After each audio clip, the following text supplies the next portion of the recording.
ஸ்ரீவில்லிபுத்தூர் ஆண்டாள் கோவிலோட முக்கியமான 7 அதிசயங்களை பத்தி பார்க்கலாம். ஸ்ரீவில்லிபுத்தூர் ஆண்டாள் கோவிலோட கோபுரம் தான் தமிழ்நாடு அரசோட சின்னத்துல இருக்க கோபுரம்.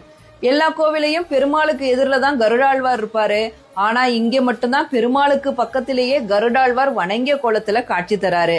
பெரியாழ்வார் தான் கருடாழ்வாராக அவதரித்ததாக ஐதீகம்.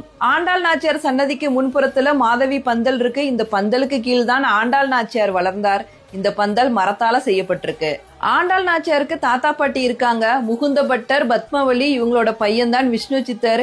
இவங்களுக்கு தான் ஆண்டாள் நாச்சியார் வளர்ப்பு மகளாக இருந்தாங்க. அதனாலதான் விஷ்ணு சித்தரோட அப்பாவான முகுந்த பட்டரும் பத்மவலியும் ஆண்டாள் நாச்சியாரோட தாத்தா பாட்டி.